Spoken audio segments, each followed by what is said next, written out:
News every 15 minutes, weather every 10, and sports twice an hour. Newstalk, KGVO, AM 1290 and now 101.5 FM. You're listening to Montana Morning with Peter Christian.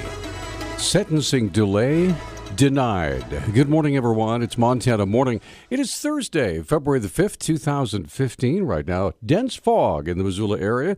Seems to be our morning pattern now. We'll have fog probably till about 10 or 11 o'clock this morning. It's 32 degrees, exactly freezing. Roads are mostly bare and wet, but there's lots of frosty spots out there this morning. You never know where you're going to hit them, so, just be careful. Our newscast sponsored by Dig It Excavating, where they bring 30 years of excellence to every job. Call 214-4292.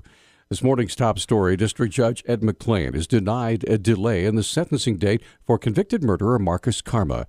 Deputy Missoula County Attorney Andrew Paul said yesterday the order simply means that the sentence hearing will go on as scheduled. Well, the defense had asked to continue the sentencing hearing. I objected. I filed an objection, and the court denied their motion for a continuance. That means we will proceed to sentencing on February 12th at 9 a.m. The court document states, and I quote, should a hearing on a defendant's motion for a new trial be deemed necessary, it shall be held immediately prior to the hearing at 8:30 a.m. Lead defense attorney Paul Ryan told me what that judge's comments meant. There's still one more brief due that we're going to file, and that'll probably be in either by the end of this week or the first part of next week before the sentencing. So he hasn't received all the proper briefs yet, and so he's just making accommodations in case he wants a hearing. So all standard stuff. Karma was convicted in December of deliberate homicide with shotgun slaying of German exchange student Diren Dede. He was remanded to the Missoula County Jail without bond, and until sentencing, he could receive up to life in prison.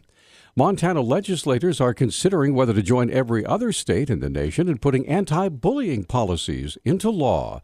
A bill introduced yesterday by Democratic Representative Kimberly Dudick in the House Education Committee would define bullying, prohibit it in public schools, and require that public school districts enact their own policies addressing bullying.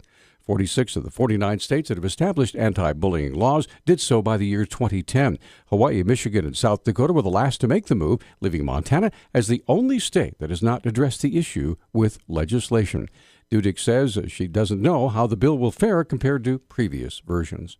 Flu season may not be over till April, but already Missoula City County Health Department Director Ellen Leahy says it appears the flu season is worse than in recent years. Can't say that conclusively until the cases start disappearing, but what makes me say that it does seem rougher this year is that at this time this year we already have as many confirmed cases, not all cases get confirmed, as we did at the entire end of the season last year. Leahy said the leading flu strain this year evolved since the flu shot was created, making it less effective. Unfortunately, the one that is appearing the most, causing illness, actually shifted its genetics a bit. And that caused that shot to be less effective. We generally like to see the flu shot be anywhere from 60 to 80% effective. And for that particular strain, it's closer to 23% effective. Already this year, 10 Montanans have died due to complications from flu. Wildlife officials have tallied a 24% increase in the size of an elk herd that migrates between Yellowstone Park and Montana. But they say it's too soon to know if the change marks a turnaround for the population long in decline. The 2015 winter survey of the northern Yellowstone elk herd counted 4,844 elk. That's almost 1,000 animals more than the last count in 2013 and the highest number since 2010. Big Fork County Water and Sewer is reporting that they found elevated levels of coliform bacteria in the water supply. District Manager Julie Spencer explains what the researchers found. We routinely test our water, and we had tests in January that came out coliform positive, not fecal coliform or E. coli, but total coliform, which is an indicator of bacteria. The Department of Environmental Quality told us it is not harmful, it doesn't need to be boiled. We are chlorinating to eliminate any potential that is contaminated. Spencer says the water is not believed to be a risk to most people, but that some may want to consult a health professional. If you have any health issues, we ask that you check with your doctor to see if they recommend drinking bottled water. Other than that, and it is safe to drink. Spencer says she expects bacteria levels to be down to normal by the end of this month. More than 48,000 people in the state have signed up for health insurance through the online marketplace that's central to the nation's healthcare overhaul law.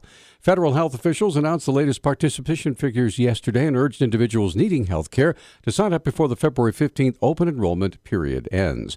About 7.5 people nationwide have signed up.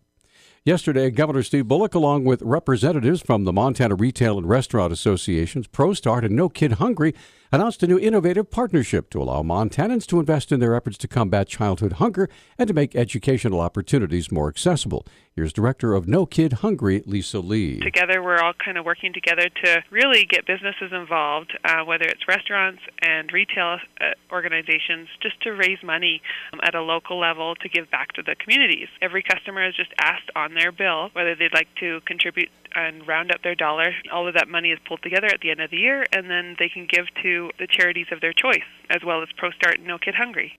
Bullock says, as Montanans, we recognize that the greatest obligation is to ensure the next generation is healthy, fed, and well-educated. It's the Glacier Restaurant Group right now that signed on, and it's Ryan Fuller that's the director of that, and Mackenzie River Pizza is probably the most well-known. Here in Helena, they've already started the Round It Up, and I've already had friends go through and round up their dollar, so it's really exciting, and it could be as little as 12 cents. Anything goes a long way over the course of a year. All the little change that adds up to big change. That's kind of how we're looking at it. For more information on how to contribute, you can visit our website at newstalkkgvo.com.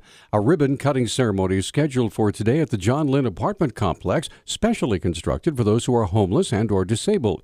Director of Housing and Development for the Western Montana Mental Health Center, Patty Kent, has details. They're named in the memory of John Lynn, who worked for the Mental Health Center for 33 years, dedicated his entire professional career, and was a wonderful co-worker and friend. And this is his legacy to all that he's done. Kent said the apartment complex is a concrete example of the city of Missoula's 10-year plan to end homelessness. It's implementation of the plan, exactly.